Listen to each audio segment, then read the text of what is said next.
Bem-vindo, Pedro, tudo bem? Bom dia, Rovai, bom dia, Adri. Um prazer imenso estar aqui com vocês de novo. O prazer é nosso. Não é isso, Pedro? Golpe não, né? Golpe já é.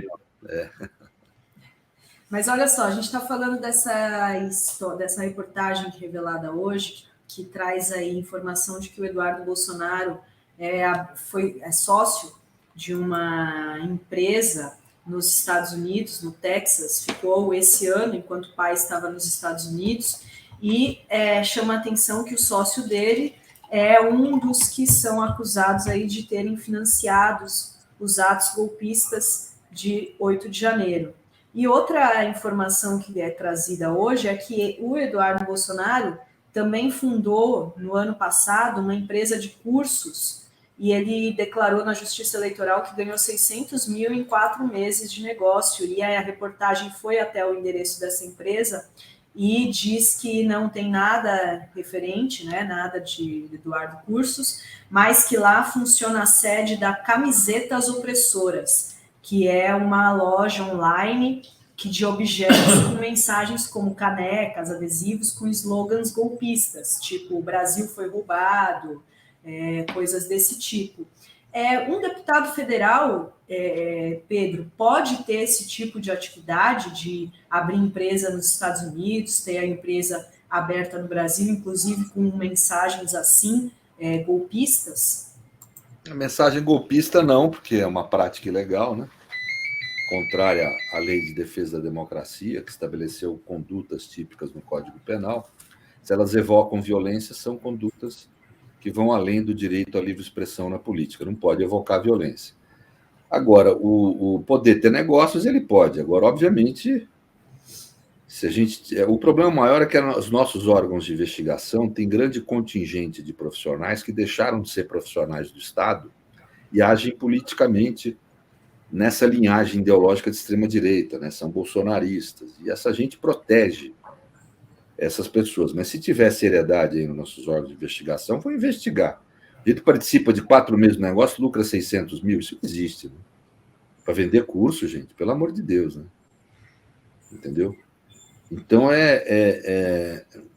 há uma suspeita, não estou dizendo que existe alguma ilicitude, uma suspeita, um indício, uma suspeita de que pode haver aí lavagem de dinheiro, é importante investigar isso. Então, eu creio que essas coisas precisam ser investigadas. Né? Nenhuma dessas condutas, promover golpe, evocar violência na política, nada, lavar dinheiro, nada disso é possível, não só ao deputado federal, como a qualquer cidadão. Né? Precisa investigar essas coisas todas. Aí. Muito estranho, né? Pedro, eu queria tratar de um assunto aí que já, quer dizer, não está mais no ápice, mas ainda acho que vai dar muito pano para manga, que é o caso do doutor Eduardo Ato, juiz de direito da 13ª Vara de Curitiba, que foi acusado de ter procurado o filho do Malucelli, do desembargador, tentando buscar um endereço tal, e no final teria dito aquilo lá, olha, tem certeza que você não está fazendo nada de errado e tal. E até a capa da Carta Capital, nossa colega aí de campo progressista, da revista semanal, trata do assunto, desse telefonema e tudo. Eu queria te ouvir em relação a esse episódio inteiro, né, por os vários aspectos que ele tem. Né? Um dos aspectos é a questão de como todo o processo foi conduzido lá pelo TRF4, se isso te parece normal, se é desse jeito mesmo que se faz, do que pode ter de recurso em relação a isso, do silêncio do Eduardo Ato nesse momento, e do que, se ele de fato fez essa fala e se a gravação é verídica, isso poderia levar a que tipo se a penalidade é justa, ou se isso seria algo menor dentro de um aspecto da conduta de um juiz. Bem, Renato, primeiro eu preciso de uma questão de honestidade intelectual aqui. Quando eu falei no 247 sobre essa questão do Apio, no DCM, era uma das questões públicas que estavam postas que eu costumo manifestar opinião como professor de direito. Mas hoje eu estou assumindo a defesa dele. Ou seja, eu vou passar a ser advogado, no caso. Então, aí eu passo a ter uma parcialidade, né? Até então, eu estava falando de forma imparcial, digamos assim. Mas agora eu passo a falar de forma parcial, porque tem um vínculo ético de defendê-lo, né? Eu não poderia falar nada que fosse contra. Então, nós estamos dando um fio jornalístico aqui. Nós vamos entrevistar em primeira mão o advogado doutor Eduardo Apio, mestre, doutor, jurista Pedro Serrano. Quero lhe ouvir como advogado, então. Então, e aí, eu mantenho mais ou menos a opinião que eu tinha quando eu estava falando como professor. A opinião é a mesma, não muda nada, né? Em essência. Ele foi acusado de ter ligado para o filho de um desembargador e tentado obter ali alguma informação, algo do gênero, né? Esse filho do desembargador gravou aí a conversa telefônica, o que é direito dele, gravar qualquer conversa telefônica que ele participe, e disse que a voz é do Apio. Não existe na fonética um laudo que possa dizer que aquela voz é de alguém. Por várias razões. Uma delas que hoje em dia existem programas de computador que fajutam a voz das pessoas. Então, o que um laudo pode dizer, e parece que já existe um laudo que diz, eu não sei, não tive contato com ele, é de que há uma probabilidade razoável de ser a voz do Eduardo. Isso não é prova. Isso é um juízo probabilístico. Eles dizem que há uma possibilidade 3. Eu até brinquei, falei, então é 75%. Não, mas veja, de ser uma voz parecida. Quem é que garante que não foi feito por programa de computador, por exemplo? Né? Exato. Como é que você pode dar essa garantia? Não existe na fonética. Estava agora conversando sobre isso com o Conde, que é linguista. Ele falou, não existe na fonética um mecanismo técnico que você possa afirmar de forma taxativa que a voz é de fulano de Beltrano. Mas eu não vou entrar nessa questão. Vamos dizer que a voz seja do Eduardo. Se o Eduardo Apio vai negar. Veja, eu ainda não conversei com ele sobre isso, eu estou entrando hoje no caso. A orientação para ele não falar com a imprensa é minha. Quando ele me consultou, falou, não fale com a imprensa, né? Como mecanismo de defesa. Se for para falar, falo eu. Né? Mas eu não conversei com ele sobre isso ainda, mas não é essa questão que está em pauta agora. Está todo mundo discutindo se a voz é dele, se não é, se foi ele que fez. Que seja dele. Vamos admitir que seja dele, há de argumentando tanto como se fala no direito. Vamos dizer que ele ligou. Ele não estava no exercício da função de juiz. Ele não abusou de poder. Ele não mandou prender o filho do desembargador. Ele não mandou fazer busca e apreensão. Né? Ele fez um trote, se for verdadeira a imputação a ele. Isso, quando muito, é uma conduta que resulta numa advertência, a pena a ser aplicada a isso. Não pode ser uma pena superior a isso. Uma advertência jamais justifica você remover um juiz da jurisdição. Os juízes no Brasil, pela nossa Constituição, são inamovíveis.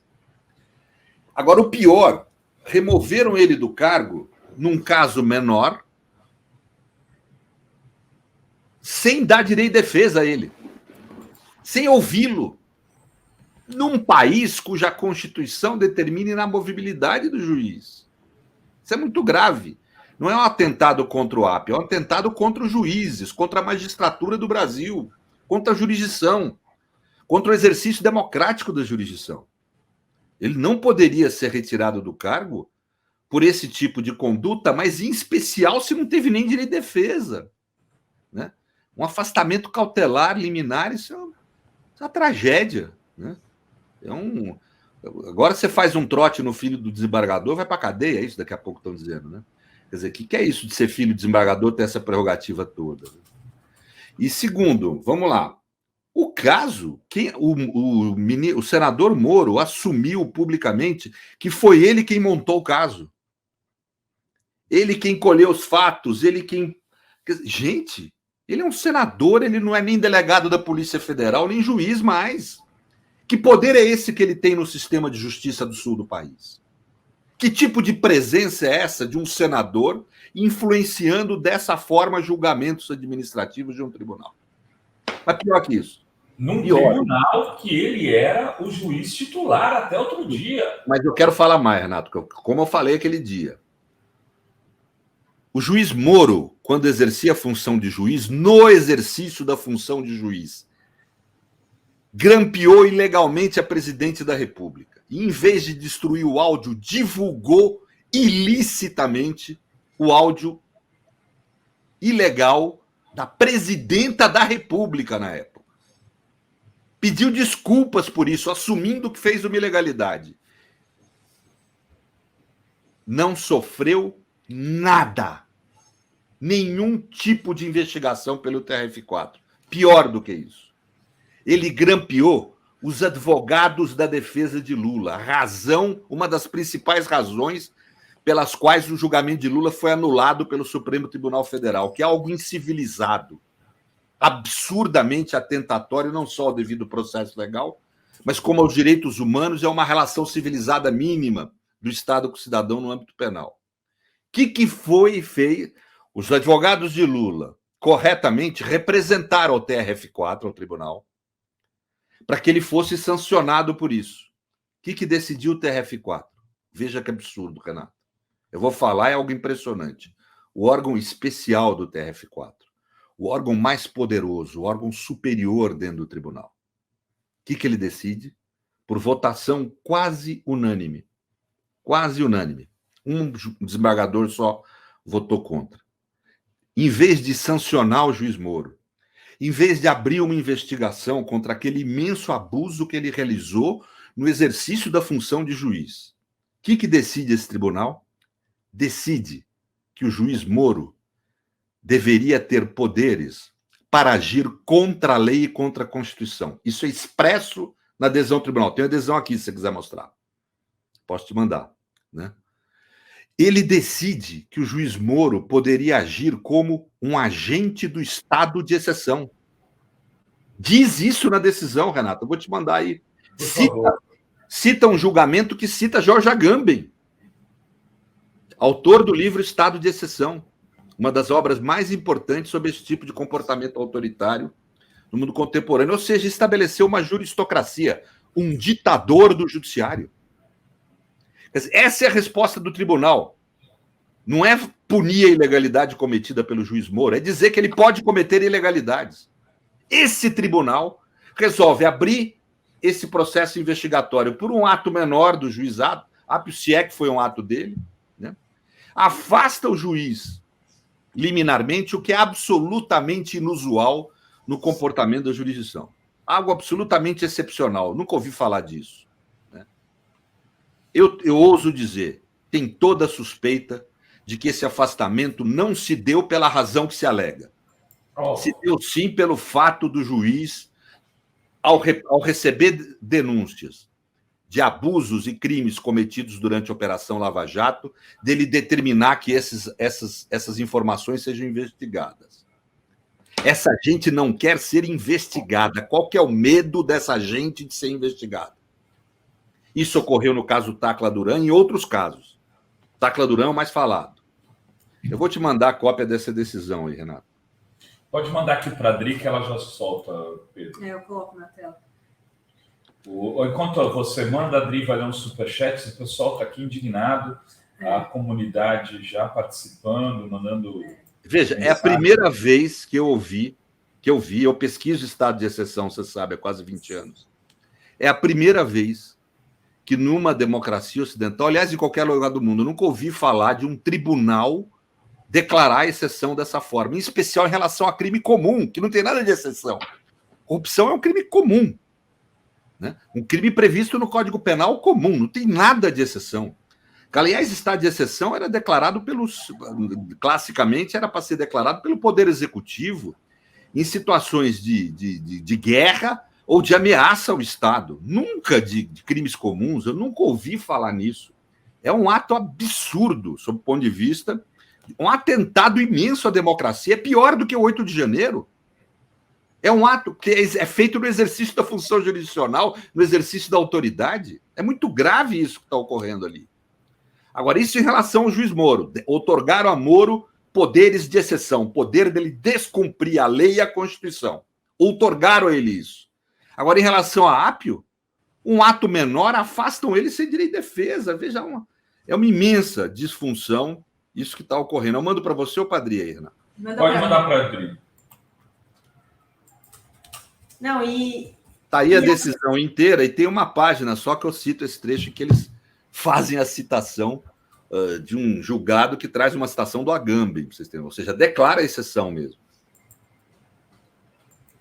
E assim, isso tudo aconteceu na sequência assim, do Appio ter, como você falou, trazido aí o depoimento do Tacla Duran, ter questionado a questão do Palocci também, que seria ouvido, né, para ver as irregularidades da Lava Jato na condenação dele, e também na entrevista onde o Appio na Globo News ele conta que usava Lu 22 no sistema para acessar o sistema de justiça. E daí?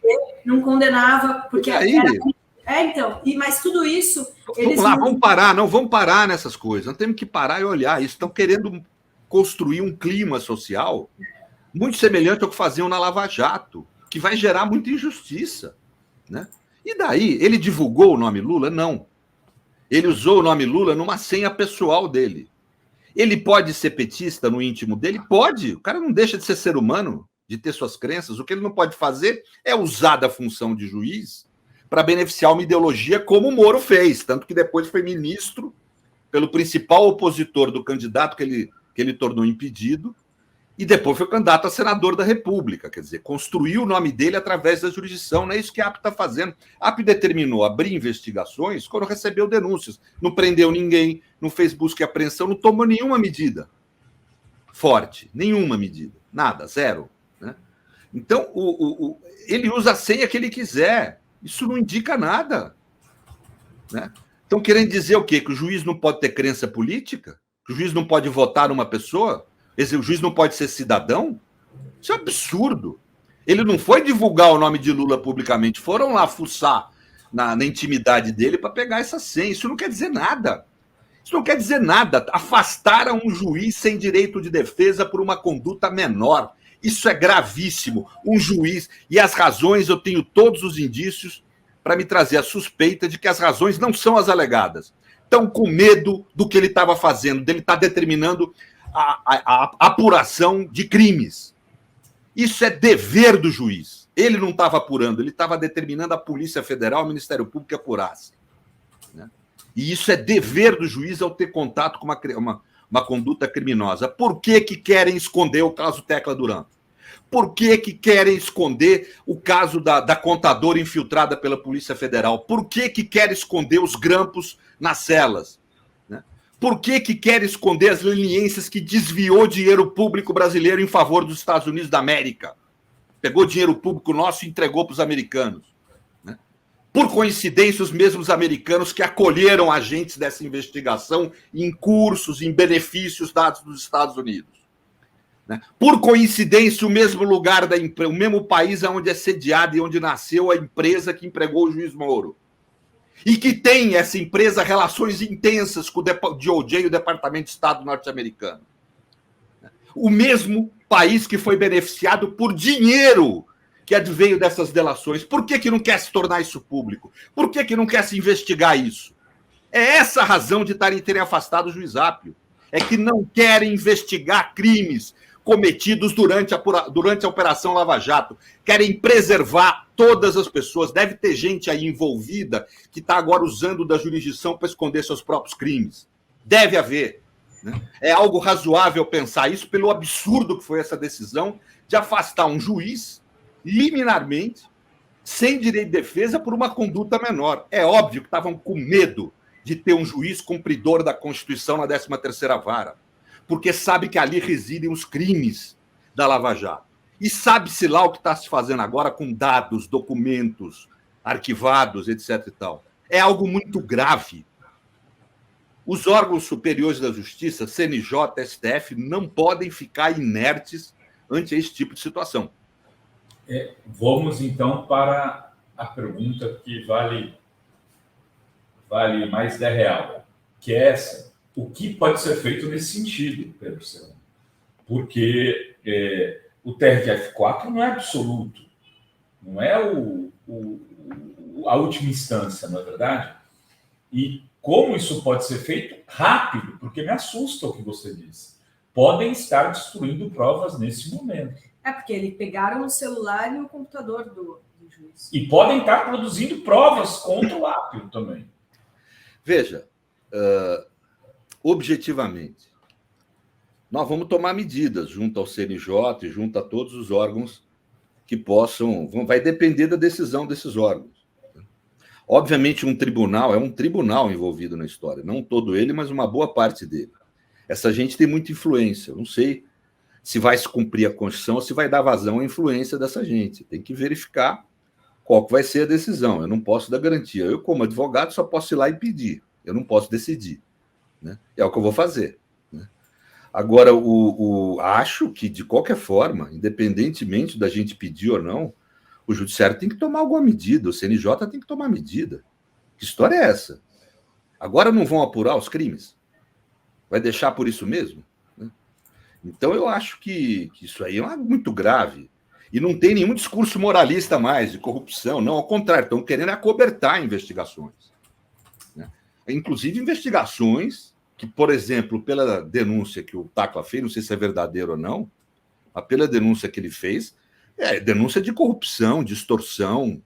Então, estão querendo acobertar a investigação de corrupção. Né?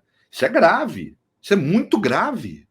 O mesmo tribunal que era moralista há um tempo atrás. Né? Eu sempre falo que moralismo e punitivismo é sempre seletivo. É moralista e punitivista com os outros, consigo próprio nunca. Né? Agora nós temos uma prova disso. Eu acho que é muito grave o que está acontecendo na Jurisdição Federal do Sul do país. Deixar isso acontecer é uma tragédia para a democracia brasileira. Tem várias perguntas aqui, Pedro. Eu vou aproveitar para subir o Azen aqui também, porque o Azen ainda está se coçando, querendo fazer perguntas para o Pedro. O Adalto, bem-vindo, Azen. Bem-vindo, Azen. Deixa a gente ler aqui, Azen, algumas perguntas e eu já passo a bola para você. O Adalto diz, Serrano, por que o Supremo não revogou a decisão do TRF4 em relação ao estado de exceção que deu superpoderes a Moro e a Lava Jato? A Daphne diz, estou muito feliz em saber que o Dr. Pedro Serrano entrou nesse caso. A verdade vai vencer Moro e Dallagnol na cadeia. A Gabriela Barreto diz, intervenção no TRF4 já, chama o Capelli. O Capelli, né? O Comitê Lula Livre PT e Abela diz, Serrano, quanto tempo leva para o juiz Apio voltar às suas funções? Provas estão sendo destruídas como os HDs, tem processo sério contra o pai da Gabriela Hart, que assumiu, né, a vara. São essas. E a Lourdes diz, professor, seria uma parte do judiciário ser uma máfia? Primeiro, Pedro, depois a gente passa para o Azenha, que está aí. Não, aí eu cansado. Veja, a questão do STF naquela época, nós estamos falando de julgamento, acho que é 2016, se eu não me engano. Eu dei um parecer para a defesa do Lula, no caso da ONU, de uma forma brilhante. O Zanin e a esposa dele levaram à Corte de Direitos Humanos da ONU o caso do Lula. Né? E aí fui um dos que deu parecer lá, teve alguns juristas que deram.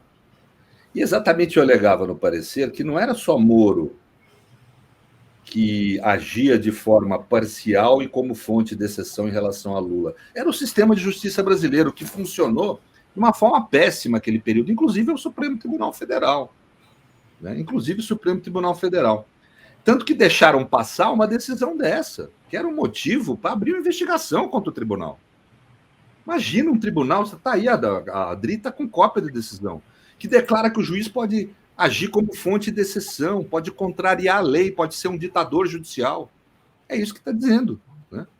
Então é algo muito grave o que foi. Em crimes comuns, gente. Crime de lavagem de dinheiro, corrupção, são crimes comuns, estão todo dia aí na justiça.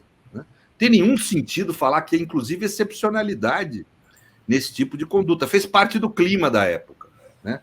Um clima falseado, que é o que estão querendo criar nesse caso do Apio. Ele usou a senha Lula. E daí? Ele usa a senha que ele quiser. Isso não é crime, não é ilícito. Não desqualifica ninguém como cidadão. Né? Ter uma opinião política no campo privado, o que o juiz não é permitido é ele exercer opinião política no partidária no campo público. Ele falar com a família dele qual que é o ponto de vista político dele é um direito dele. Né? Ele usa a senha que quiser, isso não é motivo para afastar um juiz da jurisdição. O juiz Moro fez muito pior, cometeu ilicitudes graves no exercício da função e em nenhum momento se cogitou de afastá-lo. Quando ele foi representado administrativamente, que é a mesma decisão jurídica, da mesma natureza que foi aplicada agora em relação ao juiz Zápio, disseram que ele pode descumprir a lei e a Constituição, que ele podia exercer poderes ditatoriais, quer dizer.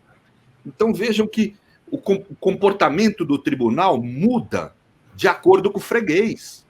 Não há uma aplicação universal e igualitária da lei. Para o juiz que manda investigar crimes da Lava Jato, afasta ele o mais rápido possível, mesmo que contra a Constituição e contra o direito de defesa dele e contra a jurisdição. Né? Agora, para o juiz que estava lá promovendo um ataque à esquerda através da jurisdição, uma destruição da nossa democracia, esse se protege e diz que ele não precisa nem cumprir a lei e a Constituição. Quer dizer, é um abuso isso. O juiz Zápio, se ele cometeu aquele ato, ele agiu fora do exercício da função do juiz. Os ilícitos praticados por Moro foram cometidos no exercício da função de juiz. E muito mais graves, mas infinitamente mais graves do que isso do que se imputa. Agora, a imprensa vai manipulando o debate. Todo mundo, não, mas é o juiz Zápio? Não é? Foi gravado? Tanto faz. Um ilícito desse jamais geraria uma sanção que justificasse o afastamento dele. Grave é você gravar ilegalmente o presidente da República e divulgar o áudio. Grave é você grampear os advogados de defesa. Grave é você agir como um juiz parcial num caso daquela repercussão. Grave é você usar da jurisdição para ajudar a destruir a democracia brasileira. Né? Ficam falando do 8 de janeiro. O que a Lava Jato fez foi muito pior do que o 8 de janeiro. Porque não destruiu só o prédio, destruiu a natureza da instituição judicial brasileira. A democracia foi suspensa no Brasil. A eleição de 2018 não foi uma eleição livre. Um dos principais candidatos, que era Lula, não pôde ser candidato por um processo fraudulento, que hoje se demonstra que foi uma fraude, não um processo penal. E os agentes dessa fraude estão agora querendo esconder suas condutas, afastando inconstitucionalmente, ilegalmente, abusivamente o juiz que estava determinando apurações sobre isso. Azenha, seja bem-vindo ao Fórum 11h30. Fica à vontade para fazer uma pergunta para o Pedro Serrano, que acaba de assumir a defesa do juiz do Eduardo Apio, né, que foi afastado da 13ª Vara de Curitiba. Bom, Renato, oi, Dri, oi, Pedro. Eu voto com o Pedro, tá? Meu voto é com o relator. Eu queria perguntar ao Pedro, ele citou o caso do Tacla Duran. Pedro, o que é que eles estão tentando esconder, na sua opinião, de mais grave de todos os delitos cometidos? Você acha que eles estão tentando esconder o que de mais grave? A indústria da delação, os HD, a manipulação de dados, daqueles dados que ficaram na Suíça? O que eles estão tentando esconder que poderia ser mais grave, não só para o Moro, mas para o próprio TRF4? Olha, eu precisaria apurar para saber, né? Essas coisas não dá para você, de antemão, saber. Você não sabe se houve crime, de fato, se a materialidade do delito está realizada, foi comprovada, você não sabe da autoria. Então, é muito difícil dizer qual foi mais grave. Quando as coisas se elucidarem, a gente vai poder ter um juízo mais preciso. Mas tem muita suspeita, né? Suspeitas graves, né? O Tacla Duran traz a suspeita de haver corrupção e extorsão. São crimes graves. E organização criminosa, lavagem de dinheiro, tem uma série de coisas aí que vem junto. Né? O caso da infiltração da contadora do Youssef é muito grave. Foi feita uma infiltração sem autorização judicial. Que tipo de prova foi falsificado nisso? Foi montado? Que tipo de fraude foi cometida? É muito grave isso. Inclusive, compromete a operação como um todo. O grampo na sala do Youssef, na cela do Youssef, isso mata a investigação como um todo, torna toda a Lava Jato nula. Mas mais do que isso, o crime que foi cometido. Depois, os policiais aquele Phantom, etc., que revelaram esse tipo de conduta foram sancionados. Quem o sancionou praticou crime. As leniências, Azenha, destinaram dinheiro público de uma... Veja, se houve lesão à Petrobras, essa é a razão da leniência, a Petrobras tem que ser indenizada, não os Estados Unidos da América. Como é que se permitiu isso? Uma coisa é os Estados Unidos da América fazerem a sanção lá nos Estados Unidos para quem queira entrar no seu território. Outra coisa é admitir que venham aqui, primeiro, investigadores sem colaboração com o sistema de justiça. Depois, esse ponto... uma série de coisas, veja. Só terminar. E que isso resulte num verdadeiro desvio de dinheiro público do Brasil para os Estados Unidos da América. Isso é grave. Isso é um crime muito pior do que o que foi todos os crimes imputados na Lava Jato. Ô Pedro, a presença daqueles homens do FBI ou do Departamento de Justiça em Curitiba, sem que tenha passado pelo governo federal, isso, como que pode ser capitulado isso? Isso é nulo, isso é crime por parte do agente que permitiu isso, mas o pior disso, resultou uma lesão ao erário público brasileiro e da Petrobras. Foi desviado o dinheiro público da Petrobras e do erário brasileiro. O que fez o juiz Apio? Pediu a abertura de investigação sobre isso ao TCU, que é incumbido disso, ao Ministério Público, à polícia. Isso mexeu com interesses. Né? Aí vem o juiz Moro dizendo que armou todo esse caso contra o juiz Apio. Por que ele está com esse interesse todo em armar algo contra o juiz que determina essas investigações? Né? Gente, isso não é à toa. Agora, a mídia está quieta em relação a isso. Novamente, a mídia, em vez de investigar o que deve ser investigado, fica criando discursos falsos para tentar produzir na sociedade uma reação falsa. Ela está incorrendo no mesmo erro que ela operou na Lava Jato. É uma vergonha para a mídia brasileira no mundo isso. Eu dou aula no exterior, eu sei o que eu estou falando.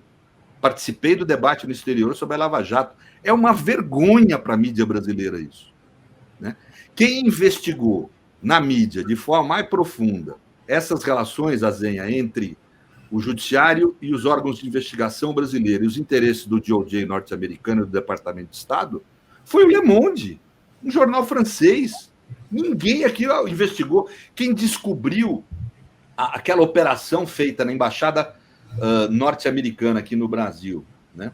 A chamada Operação Ponte, que foi conduzida por uma diplomata que vinha do DOJ norte-americano e que levou juízes e investigadores brasileiros, promotores, procuradores, etc., aos Estados Unidos para estabelecer com eles uma conexão direta sem passar pelo executivo, e várias coisas foram feitas nesse sentido. Quem identificou isso foi o Le Monde. Não foi nenhum jornal brasileiro, nem nenhum... Quer dizer, é grave isso, gente. Não é pouco sério. E agora estão reproduzindo isso, querendo criar esse monte de coisa. Ninguém da mídia está se perguntando, e as investigações que o Apio mandou abrir? Né? E os documentos que estão lá na 13ª Vara, que estavam sendo ameaçados já de serem destruídos quando o Apio assumiu? Né? O que vão ser feitos com ele? Ninguém está questionando isso. As pessoas estão preocupadas com a senha que ele usa no computador e imputar ele um delito menor, que não justifica afastar um juiz, em especial sem direito de defesa. Olha só, acaba de sair aqui na Globo News, e foi republicado pelo UOL, Lia, Azenha e Pedro, que a juíza Gabriela Hart pede remoção da operação da Lava Jato. A juíza pediu remoção, está aqui no UOL. Isso aí, a juíza foi responsável. Agora o UOL escreve as coisas em bloquinhos, né? Não tem a notícia principal no começo da matéria. Condenação, Hart foi responsável, foi isso, foi aquilo, mas não tem mais notícia nenhuma. A notícia é essa, ela pediu remoção. Pedro, por que isso pode ter acontecido? O afastamento do Apio tem um período de tempo ou é afastamento ad eterno? Não, vai ser ad eterno. Se nada for feito pelos órgãos superiores, e vejam, com essas suspeitas que eu estou falando aqui, ninguém precisaria pedir. O CNJ pode decretar uma que a gente chama de uma correção extraordinária, que eu vou pedir, mas que não precisaria pedir. Uma correção extraordinária em Curitiba. Né? Precisa fazer uma correção, gente. Podem estar sendo ali vulnerados documentos que trazem crimes cometidos dentro do judiciário, que é algo gravíssimo, pior do que o crime comum. Né? Porque é no exercício de uma função pública que é quase sagrada na democracia. Então, nós estamos numa situação grave. Afastaram o juiz que estava determinando a apuração. Não é que ele fez nada. Ele mandou prender ninguém. Ele não mandou fazer busca e apreensão. Não mandou nada. Ele mandou investigar, que é o mínimo que o juiz faz. Vai lá o Tacla Duran, um cidadão, faz lá uma denúncia de uma série de crimes graves. Ele toma termo, que a gente chama, é o nome que se dá no direito. Ele põe isso no papel, ele assina, ele mandou investigar. Isso é o mínimo que o juiz tem que fazer. Não tem nada de agressivo. Isso é o mínimo. Ele tomou conhecimento por um cidadão que não foi condenado por nada na justiça. Ele tomou conhecimento de acusações graves. Se são verdadeiras ou não, ele não sabe, eu não sei, ninguém sabe. Vai se investigar, tem que ser investigado. Ele manda investigar, o juiz Moro fica todo, começa a montar documentos contra ele. Por quê? A acusação é de corrupção e extorsão durante a Lava Jato. Por quê? Não estou dizendo nada, não estou acusando ninguém, estou levantando dúvidas. Né? E quem falou que armou essa investigação, que foi o juiz Moro que armou essa investigação contra a Apio, foi o próprio juiz Moro nas suas declarações públicas. Não teve o pejo de esconder isso, assumiu publicamente. Portanto, que tipo de influência é essa de um senador com condutas tão suspeitas no judiciário do sul do país? Que ele integrava. O mesmo tribunal que diz que ele tinha poderes de ditador, poderes de exceção nessa decisão que eu dei para Adri aí.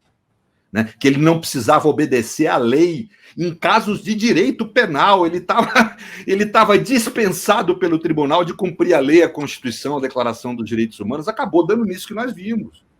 O Supremo não teve outro jeito no final, senão anular o processo contra a Lula, com razão. Era um processo que não era um processo, era uma fraude. Então vejam como isso é grave, como estão querendo se esconder tudo que foi feito nesse período. Para isso, estão afastando um juiz, atacando a natureza da magistratura numa democracia, atacando a essência da jurisdição. Não é o juiz Apio que está em julgamento, é a independência e autonomia dos juízes, inclusive de investigarem crimes dos seus colegas ou ex-colegas. Né? Estão querendo dizer que juiz não pode investigar ex-juiz ou juiz. É o corporativismo se preponderando em relação à Constituição, às leis, no interior da jurisdição. É um grave ataque à democracia constitucional no Brasil, o que está acontecendo nesse caso do Apio. Ô Pedro, além de pedir uma correição que você disse que vai pedir, que outras medidas você, na defesa, pode tomar na defesa do Apio que resultem em investigação, ou que tipo de provocação que você, como advogado de defesa do Apio, pode fazer para que, por exemplo, não sejam destruídas as provas e assim por diante? Veja, muito pouco. Porque, no fundo, o advogado ele tem saliva só. Ele não tem poder, nem tem que ter. Né? Ele só argumenta e pede. O que eu posso fazer é pedir. Né? Não precisaria pedir para essas coisas acontecer. Eu vou ser bem franco aqui, não precisaria pedir. Uma correção pode ser decretada extraordinária para qualquer tempo pelo CNJ. Não precisaria pedir. Né? Sou sempre um pouco pessimista nessas coisas. O poder de influência de um tribunal como o TRF4 é imenso. Eu sou só advogado, não sou mais nada. Então, e o juiz Apio é um juiz isolado. Né? Então, é óbvio que nós temos aí uma probabilidade de eficácia reduzida no campo da política que influencia no judiciário. Mas se a lei for cumprida e a Constituição for cumprida, medidas vão ser tomadas. Hoje eu vou estar provocando o CNJ para fazer isso. Vamos ver a reação do CNJ. Vamos ver se é efetivamente um órgão de auditoria externa ou se é também uma estrutura feita para proteger interesses corporativos. Vamos ver. Né? Isso é um caso exemplar para a gente poder... Porque eu nunca ouvi falar, eu tenho quase 40 anos de advocacia, Zé. Eu nunca ouvi falar num juiz afastado sem direito de defesa mínima. E ainda mais num caso dessa proporção, um trote telefônico, é isso? Quer dizer, vejam que... E pior, numa vara onde o juiz anterior fez tudo que a gente falou aqui, grampeou a presidente da República, e divulgou ilegalmente esse grampo, grampeou os advogados de Lula, fez uma fraude com nome de processo penal, como reconhecido pelo Supremo Tribunal Federal, com uma série de abusos e ilegalidades, e nada aconteceu com esse sujeito. Ao contrário, o tribunal diz que ele pode desobedecer à lei. Não, ao contrário, esse sujeito agora grampeia o atual juiz e fala que foi ele que grampeou para poder provar produzir provas. Ele atua como investigador. Por que esse interesse todo dele? Se ele não deve nada, por que esse interesse todo dele? Esse sujeito foi ministro da Justiça e esse sujeito elegeu senador, gente. Então, é isso. Ele tem muito poder, é um homem muito poderoso. Então vejam que as pessoas que estão envolvidas nesse assunto são muito poderosas. Muito poderoso, mas muito odiado. Aí que eu te pergunto, isso indo para o Supremo, quais as chances? Me parece que as chances do Apio se tornam maiores. Mas o problema é o tempo, na minha opinião, o problema é o tempo disso, é a demora que isso leva. Pra você ter uma ideia, eu nem posso pedir diretamente em nome do Apio no CNJ, eu tenho que pedir para o corregedor ou para algum integrante do CNJ que ele provoque. Eu não posso atuar diretamente no CNJ. São impedimentos técnicos que você tem, né? E, infelizmente, os mecanismos de controle do judiciário são muito tênues ainda no Brasil. Eu acho esse caso uma excelente oportunidade da gente debater uma reforma nisso. É preciso haver mais controle sobre o Poder Judiciário, né? Porque olha o que está sendo cometido, gente.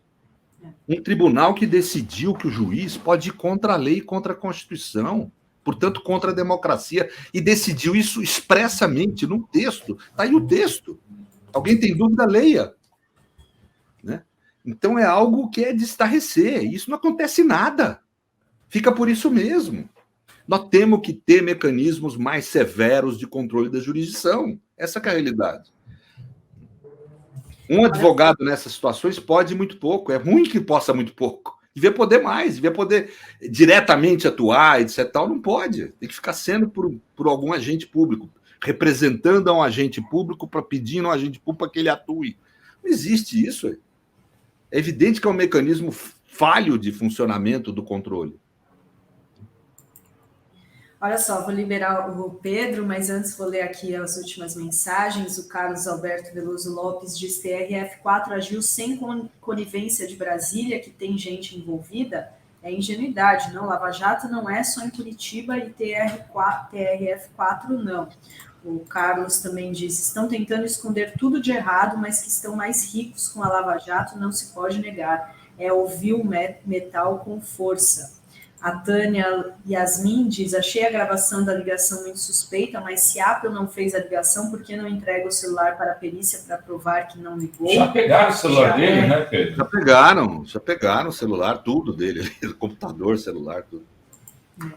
Bom, então, Pedro, seu destaque final e já agradecer aí. Muito obrigado Azenha, obrigado Renato, obrigado Adri pela oportunidade, a honra de estar aqui. Muito obrigado, gente. Muito obrigada, Pedro.